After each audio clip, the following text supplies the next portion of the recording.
सबसे पहले आप अपना परिचय दीजिए। मैं फौजी किशन लाल गोंड अपने आम आदमी पार्टी का चुनाव लड़ने के लिए आया हूँ मऊ जनपद। आम आदमी पार्टी से आपको मधुबन 353 विधानसभा से प्रत्याशी बनाया गया है। जी जी। चलिए, आप मधुबन विधानसभा 353 की जनता से किस तरह का निवेदन करेंगे, क्या अपील करना चाहेंगे? जनता से ये कहना चाहूँगा कि उन्होंने सभी पार्टियों को वोट दिया होगा, एक बार बदलाव करके देखें, आम आदमी पार्टी को ला के देखें। दिल्ली जैसा केजरीवाल जो दिल्ली चला रहा है, दिल्ली प्रदेश को चला रहा है, वो हमें उनकी जैसे लोगों को चुने, ताकि उनका जैसा जो इनका यहाँ जो दिल्ली में मिल रहा है वो मधुबन वाले जनता को मिले। बच्चों की शिक्षा और बिजली और जो उनका 1,000 रुपये पेंशन मिल रहा है, महिलाओं को वृद्धा पेंशन वो मिले।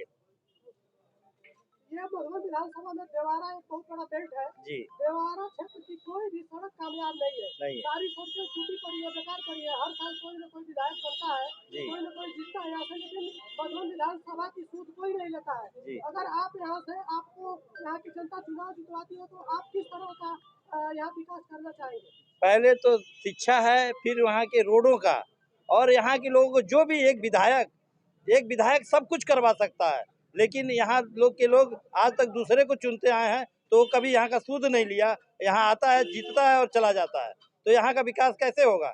मधुबन के हमारे से बहुत सीनियर नेता है, कभी उन्होंने ये नहीं सोचा कि हम अपने मऊ के रहने वाले, अपने मधुबन क्षेत्र के रहने वाले एक नेता को चुने ताकि हमारे मधुबन का विकास हो।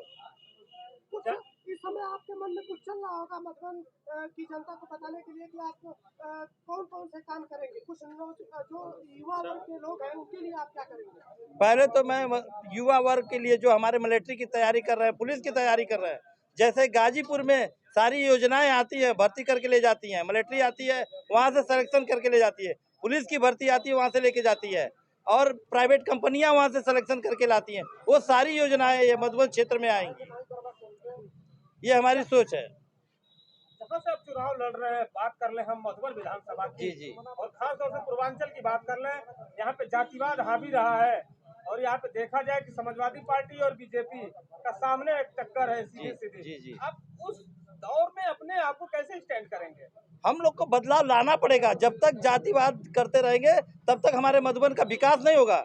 कल्पना राय के बाद आप लोग बता दीजिए कौन ऐसा नेता हो आया, चाहे बीजेपी का हो, चाहे सपा का, चाहे बसपा का, किसी भी पार्टी का, मऊ का विकास किया हो तो आप लोग बता दें। इस बार आपकी पार्टी का मुद्दा क्या है? 2022 के चुनाव लड़ना। दिल्ली की बात कर लें, वहाँ पे अलग बातें अलग हैं। जी। अब जैसे ही दिल्ली छोड़ के बॉर्डर तो सटा हुआ है, पर जैसे ही आप उत्तर भारत में आएंगे, उत्तर प्रदेश में खास तौर से आएंगे, यहाँ पे मुद्दे दूसरे हो जाते हैं, यहाँ पे जातिवाद हावी हो जाता है। इस चीज को कैसे फेस करेंगे आप? एक बात बता दूं, जो जातिवाद के ऊपर रहेगा ना, कभी विकास नहीं होगा। बहुत से लोग हैं जातिवाद के ऊपर लड़ाई लड़ते हैं। आज दिल्ली में हर जात के लोग हैं, लेकिन जातिवाद की लड़ाई वहाँ पे नहीं लड़ी जाती है, वहाँ विकास की लड़ाई लड़ी जाती है। आज हमारा मधुबन क्षेत्र इसीलिए पीछे है। मैं तो सोचता हूँ कि आज से 20 साल पहले मधुबन जो छोड़ के हम लोग गए थे, 25 साल पहले, आज भी वो वैसे ही है। यहाँ विकास क्यों नहीं हुआ? यही सब कारण है कि यहाँ जातिवाद हावी रहता है। कभी भी हम लोग विकास के नाम पे सोचे ही नहीं। मैं फौज में 30 साल नौकरी करके आ रहा हूँ। हम यहाँ घोसी से लेके कांवर आते थे, हम मधुबन के गांव में मधुबन हम कांवर लेके आते थे, तो साइकिल से लेके आते थे। वो आज दुकानें जो जैसी हैं वैसे ही हैं। आज रोडवेज जिससे हमारा यहाँ मधुबन का रोडवेज है, जैसे हम लोग 30 साल पहले छोड़ के गए थे, आज भी वैसे ही है। क्यों है? क्योंकि यहाँ जातिवाद के ऊपर न जा करके हम लोग विकास के ऊपर देखेंगे, तभी हमारा विकास होगा, नहीं तो नहीं होगा। पार्टियां जब चुनाव आता है तो बड़े बड़े एजेंडा सेट करती हैं, बातें करती हैं, गरीब जनता को ऊपर उठाने की बात करती हैं। जी। मगर रीजन क्या रहा है कि विकास होता काहे नहीं है? क्यों नहीं होता? क्योंकि यहाँ के लोग अपने लोगों को नहीं चुनते हैं। यहाँ आएंगे बाहर से, यहाँ पे खा के जाके पचाते हैं लखनऊ और आजमगढ़ में, तो कहाँ से विकास होगा? इनसे मैं पूछा एक ही बार कि आप लोग बताइए मधुबन में कितने नाइट हाल्ट किए हैं, तो किसी के पास जवाब नहीं आया। लखनऊ में जब मैं पूछा तो यहाँ के एक जो विधायक थे, आप लोग को सबको पता होगा कितना काम करके गए हैं। आज वो मधुबन में चुनाव, यही सब जो दो पार्टी हैं, मैं दोनों को बोलता हूँ, एक ही थाली के चट्टे बट्टे दोनों हैं। अगर से वो यहाँ काम नहीं किया तो क्या घोसी में काम करेगा?